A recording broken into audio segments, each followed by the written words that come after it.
Apreciados participantes, bienvenidos a este segundo video introductorio a nuestro curso de formación basado en competencias, el cual es parte de la malla curricular de la Maestría en Administración y Planificación Educativa que ofrece la Universidad Metropolitana de Educación, Ciencia y Tecnología, UMESIT.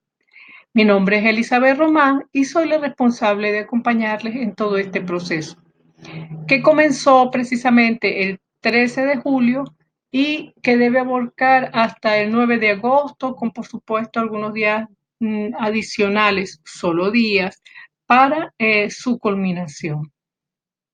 Y bien, en principio hablemos de las competencias. ¿De dónde surge este enfoque que ha impactado durante unos cuantos años ahora la educación? En principio era del campo empresarial y en el campo empresarial también había una visión conductista de lo que tenían que ser los empleados.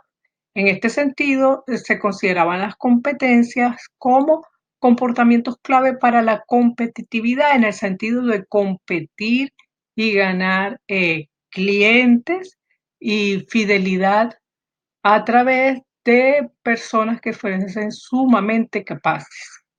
Esta era la visión conductista en el mundo empresarial. Luego se impuso el funcionalismo y en algunos casos se manejaba simultáneamente, donde había personas que entendían a las competencias como atributos, habilidades y conocimientos que debía exhibir una persona para desempeñarse en un puesto de trabajo. Es decir, que se definían los cargos en función de de roles y lo que tenía que exhibirse en estos roles, que eran descripciones de cargo. Entonces, a través de los cargos se debían exhibir estas competencias. Estos dos provenían exactamente del mundo empresarial, aunque habían sus correspondencias en cuanto a las concepciones de la educación, pero no de las competencias como tal. En ese momento todavía no se veían como parte del mundo educativo. Es con el constructivismo cuando se comienza a hablar de competencias en la educación. Sin embargo, en principio se había como un temor de utilizar el término competencias. Y el constructivismo se asumía como lo hemos conocido ya los que tenemos un tiempo trabajando en educación, dentro de una concepción en el que el individuo era capaz de construir sus propias estructuras de conocimiento, desde lo más básico hasta lo más elevado, a través de mediaciones y que eso se traducía en distintos tipos de contenidos en la educación.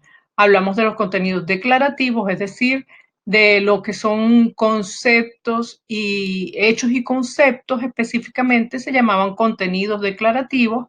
Los contenidos procedimentales, es decir, lo que tiene que ver con habilidades y destrezas, el aprender a hacer, el saber hacer, y los contenidos actitudinales, que eran la disposición hacia el conocimiento, hacia las estrategias, etcétera. Esa era la visión constructivista. Hoy se ha avanzado bastante en esto, hay un enfoque de tipo holístico o complejo, no complicado, sino complejo porque trata de integrar más aspectos y trata de ser más integral para el individuo. Entonces, toma en cuenta atributos complejos que la persona pone en marcha ante situaciones específicas y en contextos determinados. Es decir, si vamos a ver en cuanto a que en el constructivismo se manejaba como contenidos, lo que en la visión actual de las competencias se está hablando de los saberes y del tipo de conocimiento, del saber qué, del saber hacer, etcétera. Todo eso está incluido también en el enfoque holístico, solo que esta vez se le da mucha más importancia a que este conocimiento sea situado, sea estratégico y se desempeñe en contextos específicos.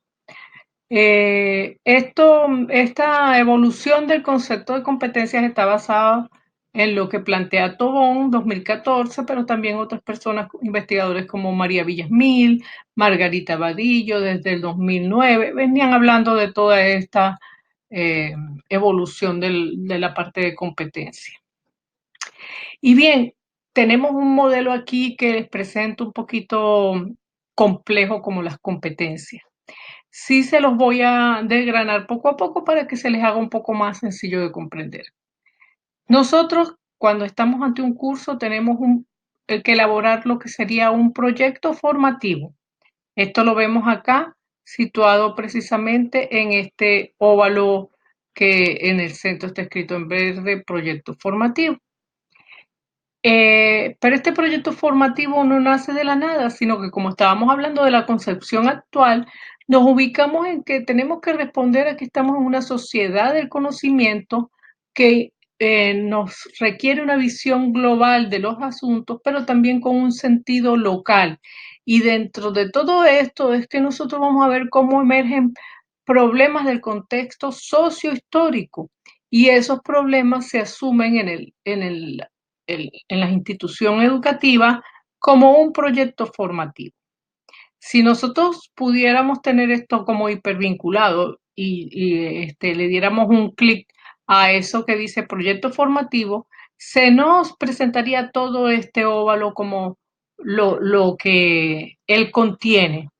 Entonces, esto es simplemente una representación compacta de una cantidad de aspectos que deben considerarse y que tienen un propósito. Entonces, antes de entrar a lo que está dentro de ese óvalo, miremos que el proyecto formativo lo primero que pretende es entonces trabajar en función de competencias, de formarlas, de fortalecerlas, de llegar a altos niveles de desempeño, con una función específica que es o mejorar o transformar la realidad y, en fin, lo que más supone es una formación integral del individuo. Y esto para llevarlo a la felicidad o al bienestar. Vamos a conversar un poquito más después de esto. Entonces, ¿pero qué hay dentro? ¿A qué estamos llamando competencias? Bueno, ya conversábamos que contiene algunos aspectos que ya nos mencionaba el constructivismo, como los conocimientos, habilidades, destrezas, actitudes y valores que se traducen en los saberes, pero también busca mucho el desarrollo del pensamiento complejo, ir desde lo básico hasta lo crítico y como el top de todo esto, la parte más elevada de todo esto, la parte creativa, pero de una manera proyectual. Después les voy a hablar un poco más de qué tiene que ver y qué quiere decir esto de proyectual. Y estas competencias que se deben desarrollar gracias al proyecto formativo, lo primero que toman en cuenta es que se debe hacer una articulación interdisciplinaria y mejor aún si logramos una visión transdisciplinaria. Que quiere decir que el proyecto no solo esté referido, si es matemática, a un curso que tenga solo que ver con números, sino que lo ponga en el proyecto conjugue aspectos de la parte social, de la parte humana, de distintas áreas, incluida la matemática como tal. Entonces es muy importante buscar que integre saberes, que integre distintas áreas. ¿Qué más tiene que ver? Bueno, el proyecto tiene que tomar en cuenta al participante. Él llega con necesidades, con expectativas y mejor aún si llega con una curiosidad personal. Ese participante es quien busca información ante la propuesta que se le hace, quien gestiona el conocimiento, quien genera nuevos elementos o aspectos, dialoga, colabora, contribuye y está acompañado por un docente quien hace la propuesta para resolver, quien también gestiona el proceso, está todo el tiempo acompañando al estudiante en una práctica evaluativa que sería idóneo que llegase a ser planteada como una evaluación auténtica. Hablaremos un poco más de esto en este momento. Cuando nos planteamos una evaluación auténtica y lo tenemos aquí en la entrada de nuestro proyecto formativo, fíjense que viene bajando desde la problemática sociohistórica, se conjuga en un proyecto socioformativo que intenta articular en la mayor medida posible esa visión transdisciplinaria Y la puerta de entrada acá de una vez es la evaluación auténtica. ¿Qué quiere decir? Que no importa eh, todo lo que viene después, si yo no me planteo en principio qué reto voy a ofrecerle al estudiante para que él sea el que se sienta en la necesidad de buscar recursos, de buscar información, de generar equipos de trabajo, etcétera, para resolverlo. Entonces es muy importante que antes que la visión tradicional de la educación partía de los contenidos. Yo me planteaba una serie de temas que le quería dar al estudiante y después me ponía a pensar cómo iba a evaluar esos temas que ellos estaban aprendiendo. Cuando yo me planteo una evaluación auténtica, la cosa es muy distinta porque yo primero planteo el reto y después veo, les puede hacer falta estos recursos, estas herramientas, este libro, esta consulta con este equipo, etcétera.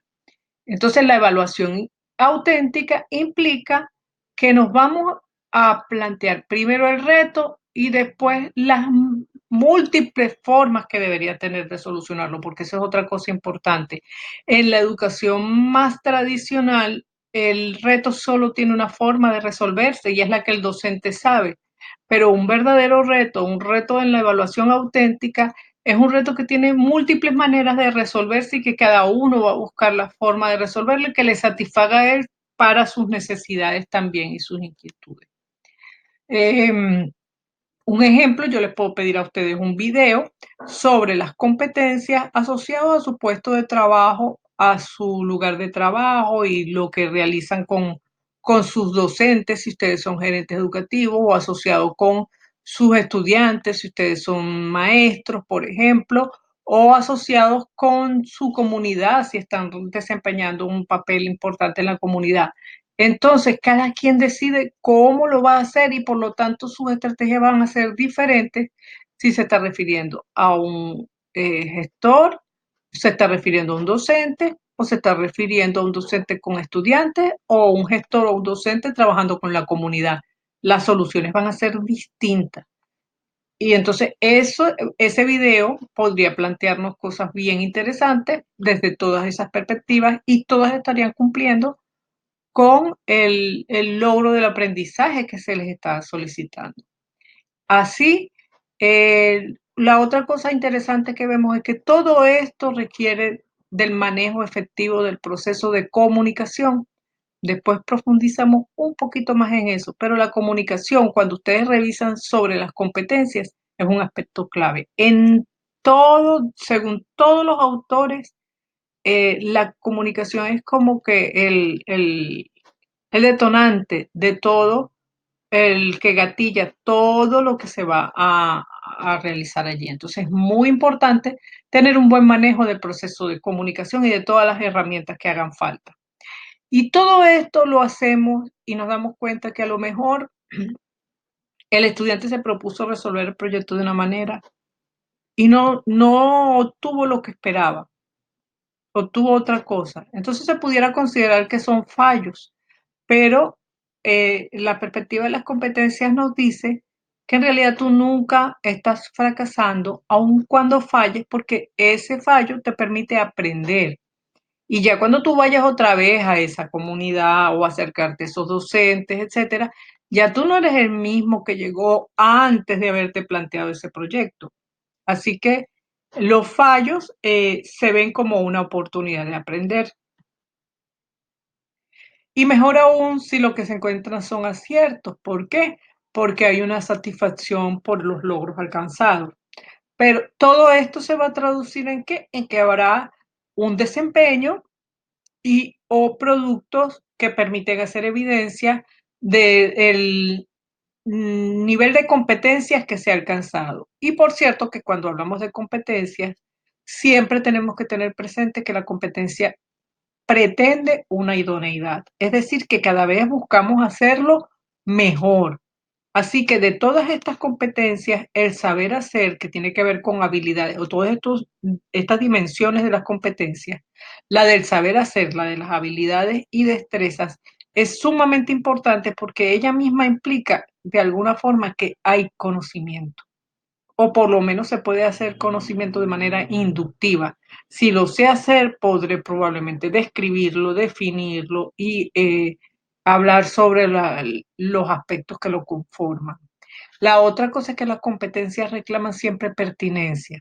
Y si nosotros, cuando hacemos nuestro proyecto formativo, nos planteamos esto desde el principio, problemas del contexto sociohistórico, pues obligatoriamente vamos a tener pertinencia. La pertinencia está enfocada hacia la sociedad en la que estamos y al momento en el que vivimos. Así que si usted parte de problemas del contexto sociohistórico, le va a dar respuesta a ese criterio indispensable que siempre se ha manejado en el currículo que tiene que ver con la pertinencia.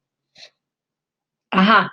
Y todo esto, fallos, aciertos que se traduzcan en desempeño y producto, es para solucionar esos retos o desafíos que nos plantearon a través de una evaluación auténtica y que nos permiten también darnos cuenta de nuestros propios procesos mentales, la metacognición, la autorregulación, que tiene que ver con el cómo lo hice o cómo lo estoy haciendo, qué puedo hacer mejor o qué pude hacer mejor, eh, para qué me puede servir esto, de qué manera le puedo sacar mejor provecho, hacia qué otros contextos yo pudiera llevar esto que estoy aprendiendo o mm, qué tanto me esforcé y logré lo máximo que yo podía dar o si me quedé corto, ¿por qué me quedé corto? Todo esto son reflexiones que nosotros nos hacemos antes, durante y al finalizar un proceso. Y esto está relacionado con la metacognición. Pero sobre todo cuando terminamos es muy importante y por eso en nuestro caso nosotros tenemos una conferencia o un encuentro final donde va un poco la retroalimentación o el feedback en función de lo que hicimos juntos. Especialmente también el docente hace procesos de metacognición, que ahorita vamos a hablar otro poquito de esto. Y al final entonces decíamos que nos proponemos o transformar o mejorar la sociedad o el contexto en el que estamos. Y esto también tiene dentro de todo una implícito una parte política y social. Porque sí, la respuesta es hacia la sociedad, pero si yo pretendo mejorarlo, tengo una concepción política de ella. Si yo pretendo transformarlo, estoy en otra concepción política.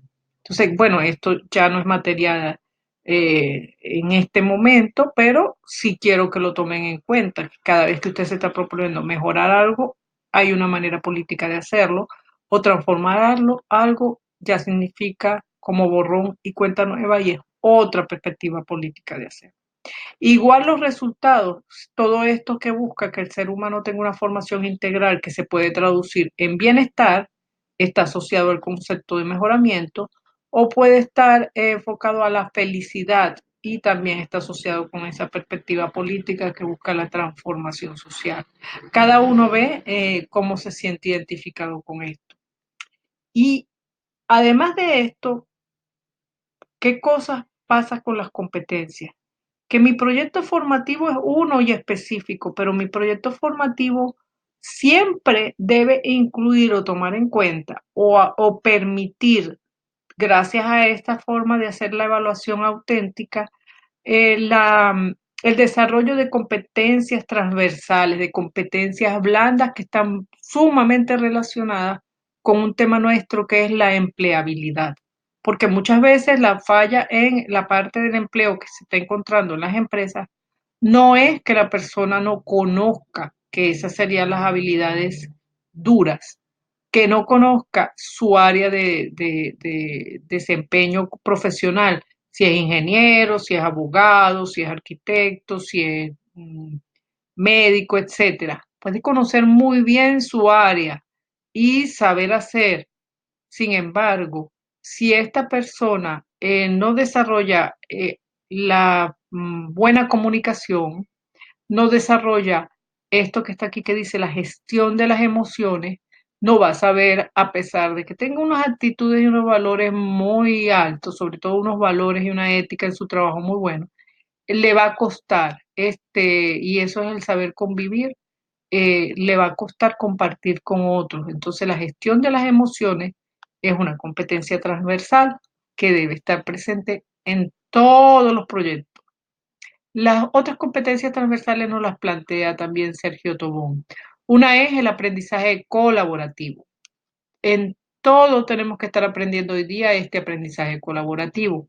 Y colaborativo significa trabajar con otros. O sea, saber trabajar con otros es fundamental.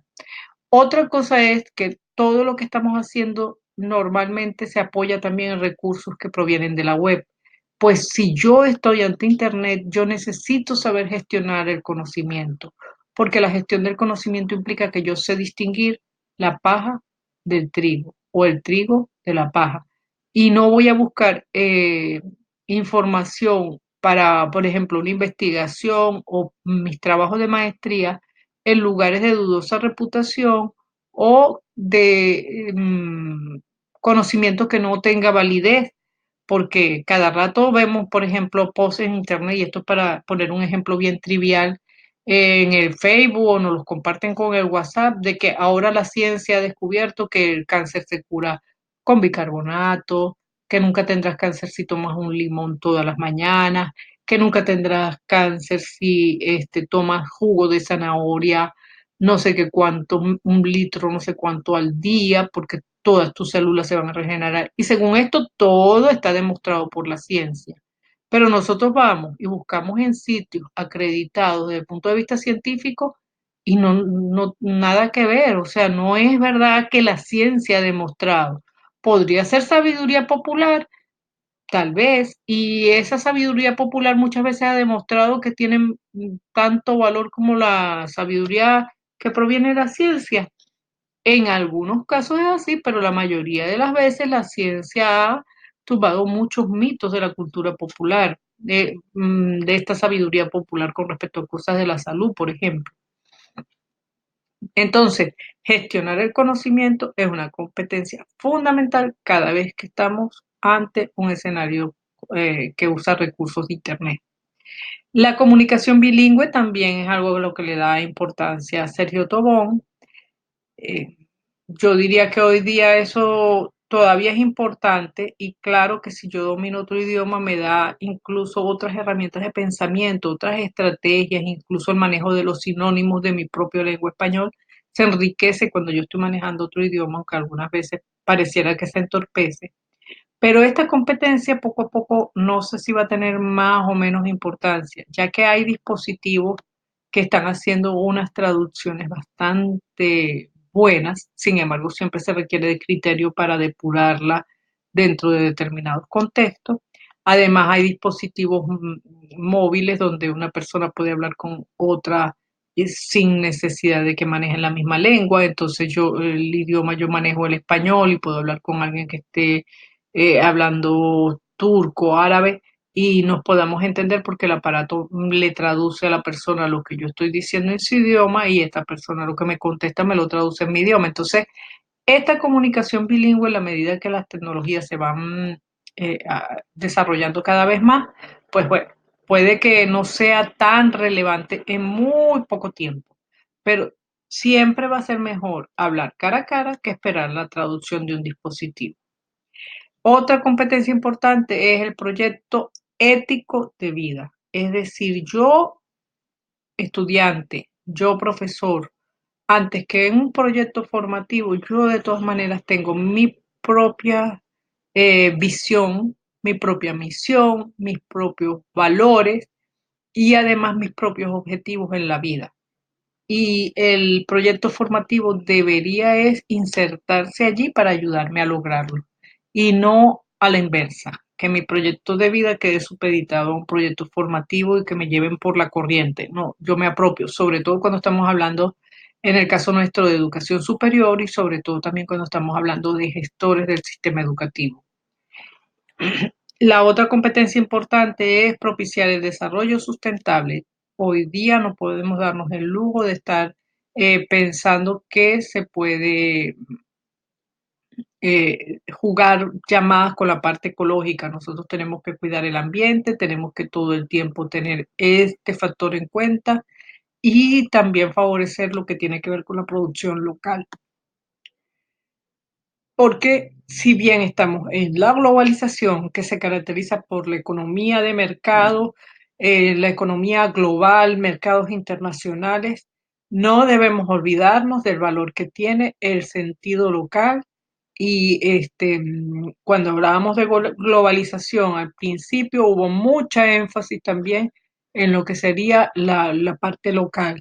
Y en la economía estamos dejando en muchos casos avasallar la economía local por el efecto de la globalización.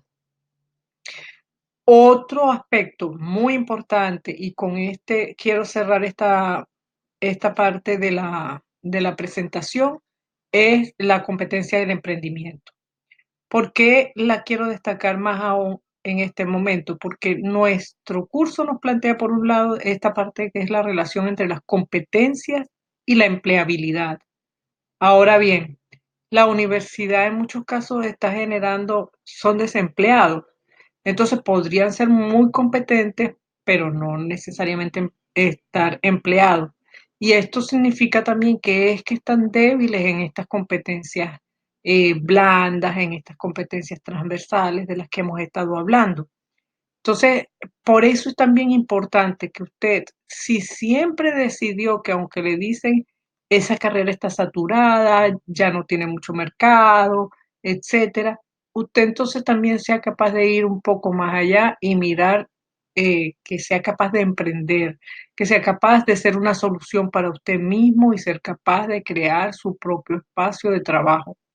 Muchos jóvenes ahorita lo están haciendo y de hecho algunos están marcando la pauta con estas redes sociales y se convierten en influenciadores, algunos aportando realmente calidad, no necesariamente algunos eh, impactan por sus locuras, pero esto tiende a no perdurar tanto en el tiempo. En cambio, los que se montan en esta ola y lo empiezan a ver desde la perspectiva de la mejora continua, pues empiezan a ofrecer cada vez mejores productos y aportan a la sociedad. Entonces, esto es bien, bien interesante. Entonces, nosotros también tenemos que, en cada proyecto formativo, de alguna forma, sostener esta otra competencia como es la del emprendimiento. Ahora, ¿qué competencias son esenciales para el docente? Que tanto un docente como un gestor educativo lo tiene que saber mirar.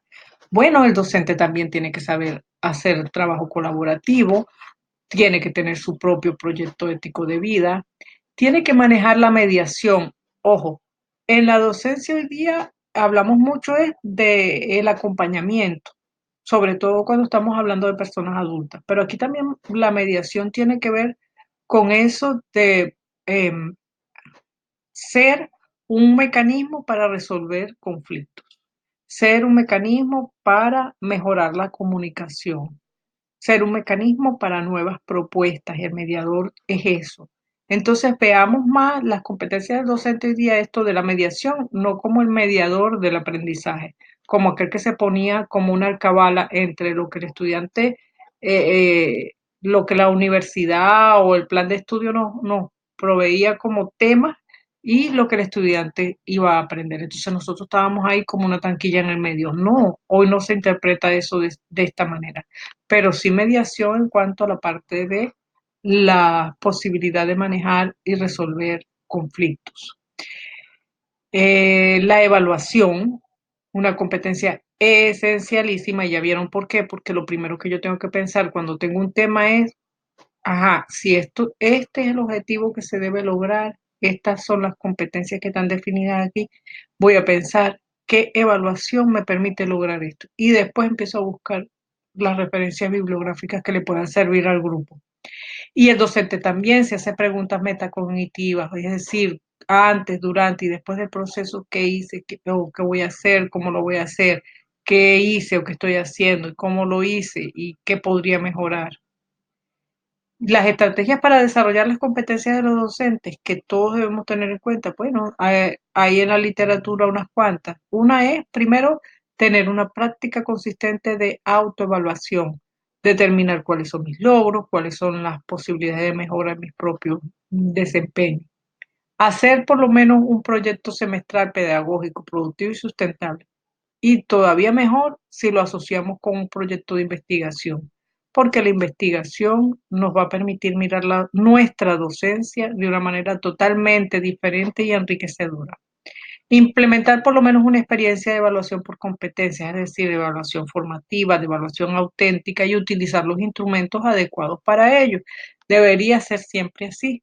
O sea, esto ya no es simplemente un deseo, sino que realmente lo tendríamos que estar manejando así y compartir experiencias reales en cada semestre con otros docentes, compartir nuestros logros y nuestras satisfacciones y también preguntar cuando no nos ha salido algo bien, pedirle idea a otro de cómo podríamos mejorar nuestro proceso. Las competencias las evaluamos en función de desempeño, ¿verdad? Y el desempeño, si lo miramos aquí, vamos a darnos cuenta que podemos ir atravesando por distintos niveles. No veamos esto como lo que le vamos a establecer en una rúbrica o en un instrumento de evaluación específico al estudiante porque contiene muchos elementos y no todos se van a poder manifestar en una actividad específica. Pero, por ejemplo, si hacemos una evaluación diagnóstica, podríamos tener gente que tiene poco conocimiento sobre el área y podría arrojarnos que en la evaluación diagnóstica tengo a un estudiante o a varios, un grupo de estudiantes que tienen un nivel preformal. Es decir, que en lo que es nuestro tema tienen un acercamiento muy global y solo nociones de lo que se les está planteando. Eso es factible. Pero también podríamos tener gente que está un poquito más allá y que tiene un nivel receptivo, es decir, capta la información y la comprende así con un poco más de profundidad. O tal vez encontraríamos a un nivel resolutivo.